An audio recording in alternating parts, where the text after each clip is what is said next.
ಆ ಥರ ಒಂದು ಆ, ಬಹಳ ಕ್ರಿಯೇಟಿವ್ ಮೈಂಡ್ ಬಾಗೂರ್ ಅವ್ರದ್ದು. ಆ, ಆ, ಚಿತ್ರಕಲೆ ಆಗಲಿ ಸಾಹಿತ್ಯ ಆಗಲಿ ಎಲ್ಲದರಲ್ಲೂ ಸೈ ಅನ್ಸ್ಕೊಂಡವರು. ಜೊತೆಗೆ ಆ, ಮಕ್ಕಳಿಗೆ, ಹೊಸ ಪೀಳಿಗೆಯವರಿಗೆ ಸ್ಫೂರ್ತಿ ನೀಡುವಂತ ಕೆಲಸಗಳನ್ನ ಮಾಡ್ತಾ ಬಂದು ಆ, ಒಂದ್ ಎರಡೇ ವಿಷಯಗಳನ್ನ ನಾನು ಹೇಳಕ್ ಇಷ್ಟಪಡ್ತೇನೆ. ವೈಯಕ್ತಿಕವಾಗಿ ಬಾಗೂರ್ ಅವರು ಪರಿಚಯ ಆಗಿದ್ದು ಒಂದು 12 ವರ್ಷಗಳ ಮುಂಚೆ. ಅವರು ನಮ್ಮ ಮನೆಗೆ ಬಂದಾಗ ನಾನು ಅವಾಗ ಮನೆದು ಆ,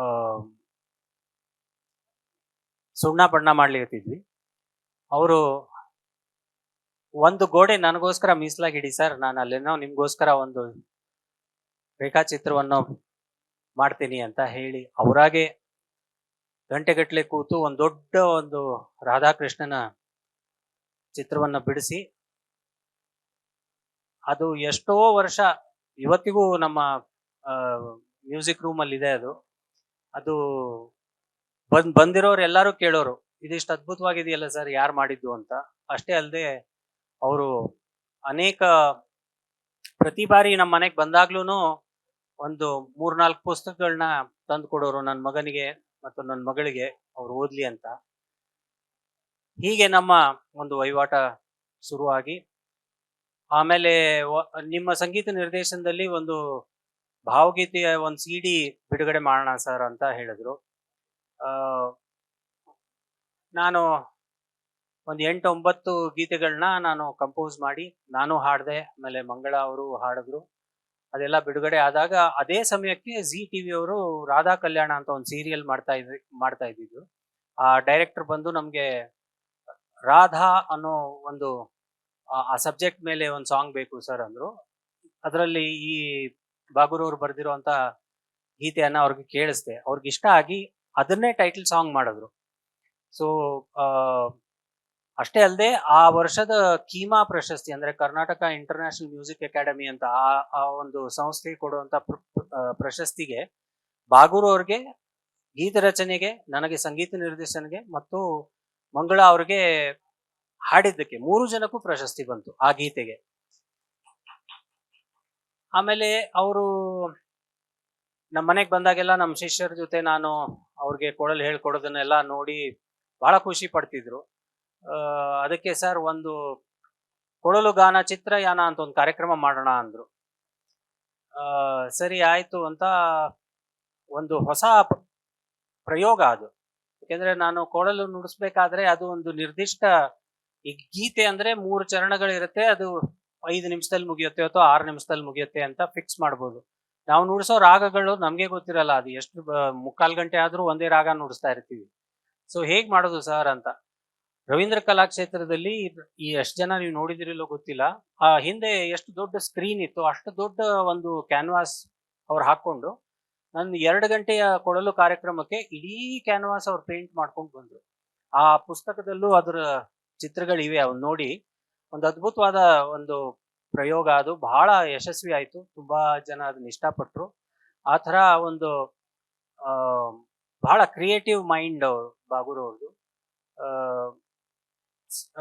ಚಿತ್ರಕಲೆ ಆಗ್ಲಿ ಸಾಹಿತ್ಯ ಆಗ್ಲಿ ಎಲ್ಲದರಲ್ಲೂ ಸೈ ಅನ್ಸ್ಕೊಂಡವರು. ಜೊತೆಗೆ ಮಕ್ಕಳಿಗೆ, ಹೊಸ ಪೀಳಿಗೆಯವರಿಗೆ ಸ್ಫೂರ್ತಿ ನೀಡುವಂತ ಕೆಲಸಗಳನ್ನ ಮಾಡ್ತಾ ಬಂದು, ಬಹಳ ಮುಖ್ಯ ಅಂದ್ರೆ ಕೋವಿಡ್ ಸಮಯದಲ್ಲಿ ನಾನು ಒಂದು ಕಾದಂಬರಿ ಬರೆದೆ, ಪ್ರಹರ ಹಾಡುವ ಗಡಿಯಾರ ಅಂತ. ಅದನ್ನ ಅವ್ರ ಮನೆಯಲ್ಲೇ ಅವ್ರು ಕೂತ್ಕೊಂಡು ಅದನ್ನ ಇಡೀ ಕಾದಂಬರಿಯನ್ನ ಟೈಪ್ ಮಾಡಿ, ಅದನ್ನ ಟೈಪ್ ಸೆಟ್ ಅಂತ ಏನಂತಾರೆ ಅದನ್ನ ಮಾಡಿ ಸಂಪೂರ್ಣವಾಗಿ ಆ ಮೊದಲನೇ ಹಂತದಿಂದ ಆ ಬಿಡುಗಡೆ ಹಂತವರೆಗೂ ನನ್ನ ಜೊತೆ ಇದ್ದವರು ಬಾಗೂರ್ ಮಾರ್ಕಂಡೆ ಅವರು. ಅಷ್ಟೇ ಅಲ್ಲದೆ ಅವರು ಪ್ರತಿಯೊಂದು ಚಾಪ್ಟರ್ಗೂ ಅದರಲ್ಲಿ ಒಂದು ಸನ್ನಿವೇಶಕ್ಕೆ ಒಂದು ರೇಖಾಚಿತ್ರ ಮಾಡೋಣ ಸರ್, ಅದಿರ್ಲಿ ಮಧ್ಯದಲ್ಲಿ ಅಂತ ಅವರೇ ತುಂಬಾ ಇಂಟ್ರೆಸ್ಟ್ ಇಂದ ಮಾಡಿದ್ರು. ಇವತ್ತಿಗೂ ಅದು ಸಪ್ನಾ ಬುಕ್ ಹೌಸ್ ಅಲ್ಲಿ 3ನೇ ಎಡಿಷನ್ ಇವಾಗ ಬರ್ತಾ ಇದೆ. ತಾವು ಯಾರು ಓದಿಲ್ಲ ಅಂದ್ರೆ ನೋಡಿ, ಅದರಲ್ಲಿ ಅವರ ಚಿತ್ರಕಲೆಯೂ ಇದೆ. ನಾನು ಬರ್ದಿದ್ದೀನಿ, ಅದಕ್ಕೆ ಓದಿ ಅಂತಾನು ಮಾರ್ಕೆಟಿಂಗ್ ಮಾಡ್ತಾ ಇದ್ದೀನಿ. ಜೊತೆಗೆ ಅಂದ್ರೆ ಅಷ್ಟು ಸಪೋರ್ಟಿವ್ ಆಗಿ ಅವ್ರು ಸ್ವತಃ ಒಬ್ರು ಸಾಹಿತ್ಯಗಾರರಾಗಿನೂ ನಾನು ಹಿಂಗ್ ಬರ್ದೇನಿ ಅಂದ್ಕೊಳ್ಳಿ ಬಹಳ ಖುಷಿ ಪಟ್ಟವ್ರು. ನೀವು ಮಾಡಿರಿ ಅಂದ್ರೆ ಮತ್ತೆ ಅದನ್ನ ಬಿಡುಗಡೆ ಮಾಡೋಣ್ರಿ, ದೊಡ್ಡ ಪ್ರಮಾಣದಾಗ ಮಾಡೋಣ, ಚಲೋ ಅದಕ್ಕ ಕವರ್ ಡಿಸೈನು ಅವರೇ ಮಾಡಿದ್ರು.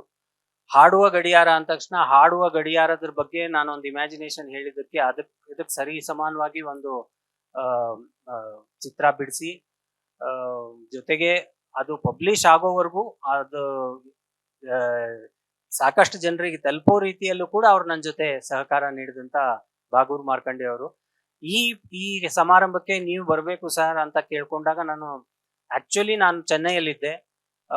ಈ ಸಮಾರಂಭಕ್ಕೋಸ್ಕರ ನಾನು ನನ್ನ ಫ್ಲೈಟ್ ನ ಬೇಗ ಮಾಡಿಕೊಂಡು ಬೇಗ ಬಂದು ಮಿಸ್ ಮಾಡಬಾರ್ದು, ಯಾಕೆಂದ್ರೆ ಈ ತರಹದ ಒಂದು ವಿಶೇಷವಾದ ಸಮಾರಂಭಕ್ಕೆ ಅವ್ರು ನನ್ನನ್ನ ಈ ಗಣ್ಯರ ಜೊತೆ ಒಂದು ವೇದಿಕೆ ಹಂಚ್ಕೊಳ್ಳೋ ಒಂದು ಸುಯೋಗ ಅಂತ.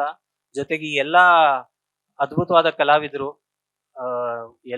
ಎಲ್ರ ಜೊತೆನೂ ನಾನು ಕೆಲಸ ಮಾಡಿ ಸಾಕಷ್ಟು ವಿಷಯಗಳನ್ನ ಕಲ್ತಿದ್ದೀನಿ. ಎಲ್ಲ ನನ್ನ ಗುರು ಸಮಾನರು, ಈ ಗಾಯಕಿಯರು, ಸಂಗೀತ ನಿರ್ದೇಶಕರು, ಇಲ್ಲಿ ಕೂತಿರೋರು, ಇಷ್ಟೊತ್ತು ಸನ್ಮಾನ ಏನ್ ನಡೀತು ಅವ್ರ ಜೊತೆ ವೇದಿಕೆ ಮೇಲೆ, ಆಮೇಲೆ ವೇದಿಕೆ ಮೇಲಿರೋ ಎಲ್ಲ ಗಣ್ಯರ ಜೊತೆ ಒಂದು ಕಾಲ ಕಳೆಯೋ ಒಂದು ಅವಕಾಶ ನನ್ಗೆ ತಪ್ಪಬಾರದು ಅನ್ನೋಕ್ಕೋಸ್ಕರ ನಾನು ಈ ಕಾರ್ಯಕ್ರಮಕ್ಕೆ ಬಂದೆ.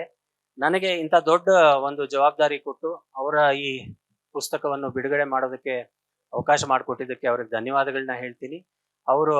ಅವರ ಜೀವನ ಸುಖಮಯವಾಗಿರ್ಲಿ. ಅವ್ರ ಬಗ್ಗೆ ಸಾಕಷ್ಟು ವಿಷಯಗಳನ್ನ ಎಲ್ಲರೂ ಹೇಳಿದ್ದಾರೆ, ಇನ್ನ ಜಾಸ್ತಿ ನಾನು ಹೇಳೋ ಏನು ಅವಶ್ಯಕತೆ ಇಲ್ಲ. ನಿಮ್ಮೆಲ್ರಿಗೂ ಅವರು ಚಿರಪರಿಚಿತರೆ. ಹಾಗಾಗಿ ಅವ್ರಿಗೆ ಶುಭಾಶಯಗಳನ್ನ ಕೋರ್ತಾ ಅವರ ಇಡೀ